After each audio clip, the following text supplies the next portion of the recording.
This is a conversation we'll have again when we have Cherargei here. We invited him, but he didn't come. We'll have him here to talk about this bill. But I'd like to hear your views as we make closing remarks. And I'll start with you, Ekuru, because this is similar to what you had proposed in the Punguza Mizigo. Yeah. Should this legislator seated here, plus the president, get 7 years in office? The whole proposal is very childish and laughable, especially in the context of the Constitution of Kenya 2010. Honorable Cherargei, unfortunately, or fortunately, is a lawyer, if I recall. And as a lawyer, you ought to maybe look at the history of constitution making in this country and what the people of Kenya said. He hasn't really even demonstrated. I've not read the bill, neither have I looked at the rationale for his proposal, because at least there ought to be some rationale for his proposal. But if you go back to the constitution-making process in Kenya, that culminated in the 2010 Constitution, Kenyans were very clear. The will of the people was very clear that, we must have a 2-term presidential term limit of at least 5 years. Actually, the 5th year is never complete because the election must be held within in the 5th year, sometimes in August. So it's almost 1 5-year, and then maybe less than a couple of months before the 5th year expires. Now, what is really the reason for this? In Punguza Mizigo, our proposal was that we give the president a 1 term of 7 years, and we had rationalized. If you can see, even from the current situation in Kenya, the first 2 years, the president is busy playing politics, acquiring control, and that's why maybe Honorable Mahanzo is talking about capture of parliament and all that, so that he can control and pass any law, whatever he wants in parliament. So there is hardly any work that happens in the 2nd year. Most likely, President William Ruto and his administration will start working next year for 1 year. Then the last 2 years of his administration will be campaign for re-election. That is the pattern, if you look at through all the election patterns in our history. And we capture that in Punguza Mizigo, and that's why we propose, perhaps it's time to give a president a 1 term of only 7 years, which is quite sufficient enough. And even if you look at on average elsewhere in the world where there are 2-term presidencies constitutionally, the average is either between 4 and 5 years.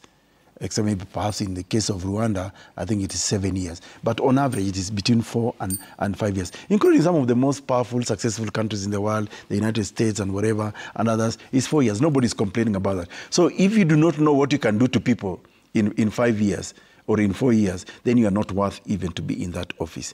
Now, the proposal to extend the term limit of the president and that of members of parliament, do they deserve it? Absolutely not.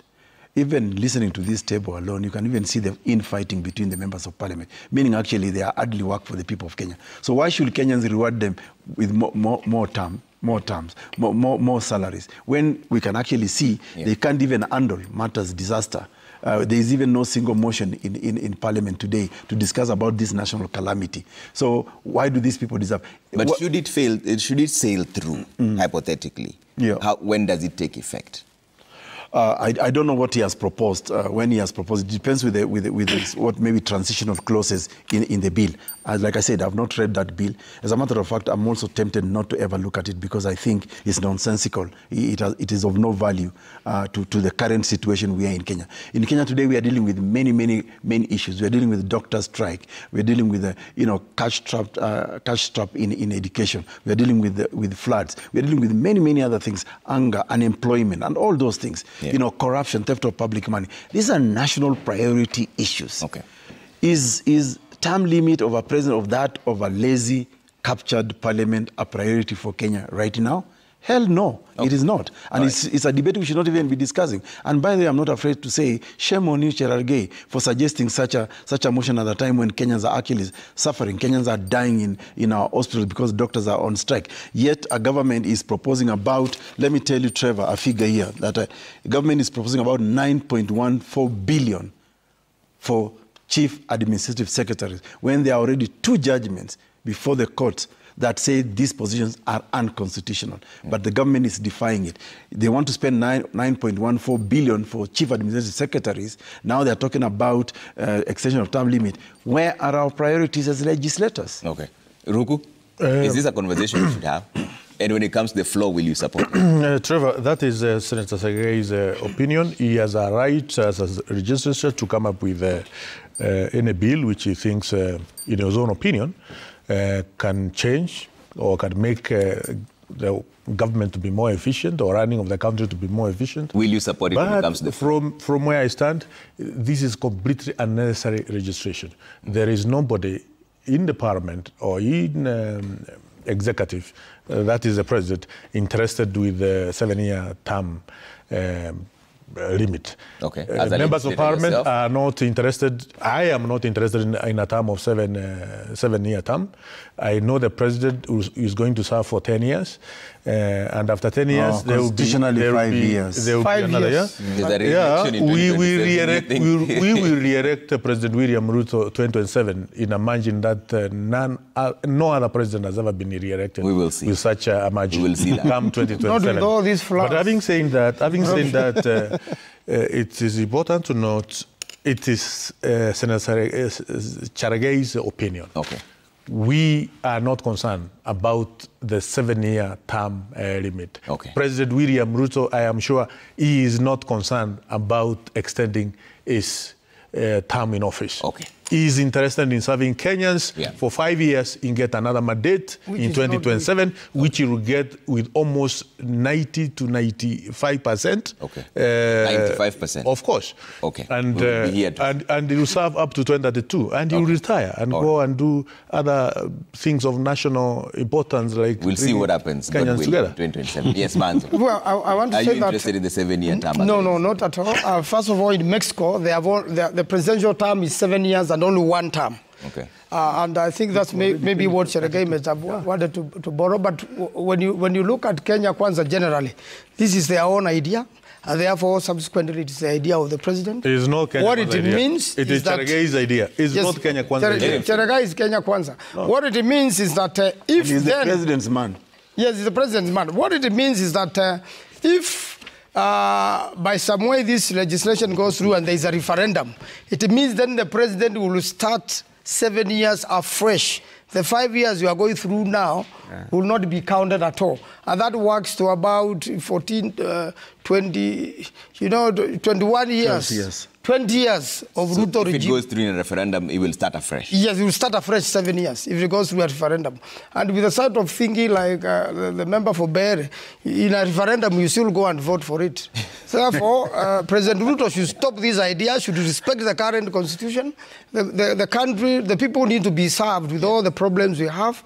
There is no time for such a thing as 7-year term of the president, but we know they are greedy enough. They are just testing the waters with each other again. Because this is their own idea. It will come to a referendum. It must go, then if that's the case, then Kenya will have a referendum. And it will be in a raft of many other issues. And you're saying it will start afresh? Yes, of course. Okay. This administration has no room for it. I think it will depend on the transitional clauses in the bill. It's not automatic. I'll have Cherargei here next week, hopefully. So I hope he comes. Trevor, you can be sure this administration has no time for any referendum. It has only time to transform this country. And this country will be transformed by President William Ruto. Madenge, close this conversation for us. Thank you, Trevor. There's a difference between a motion, a bill, and how the two of them this is a bill. Add up. This is a bill. Please wait. Please wait, Senator. He still has the floor. This bill, by the way, because Cherargei is a senator, you will have the first bite. And I will oppose it. And we will wait to see the outcome. Democracy is such that the majority will have their way and the minority will have their say.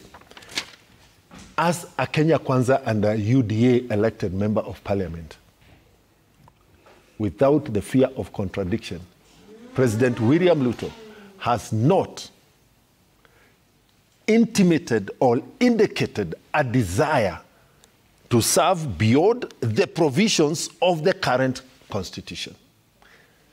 That does not take away Senator Cherargei's right of expression. He can float his idea first to the senators. Should they approve, then we'll have a bite as parliament. If we concur, we would go to a referendum. If we do not concur, that is the end of Senator Cherargei's thinking. Do you support it? At this point in time, it is wishful thinking. Should that motion find its way into Parliament, the National Assembly, my vote is a no. Okay. All right. That's a good... Also, my vote is no. Okay. All right. What about Manzo? And my vote is no. I will oppose. And my vote will be no if it ever is.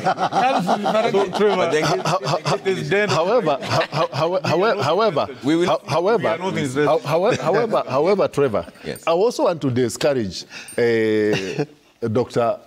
Okuro Aukot from the use of certain vocabularies, like calling me a lazy legislator. I am not lazy. I am proactive. And by the time I got elected, I was sure I want to be able to contribute to the shaping of laws and policy and implementation in this country.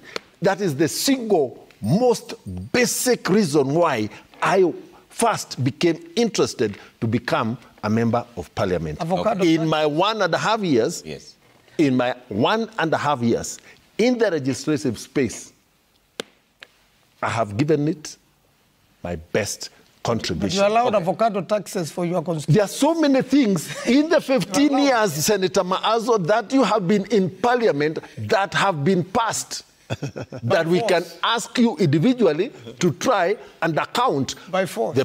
The National Assembly and Parliament. The National Assembly has 345 members. Trevor. You know, even Wiper is a dictatorship. Okay. 2 seconds of your time. Right. Because he has accused me of, calling him lazy. Well, it was not personal. But in law, we say that for every general rule, there is an exception. Perhaps Honorable Madenge is the exception of a lazy parliament. Okay.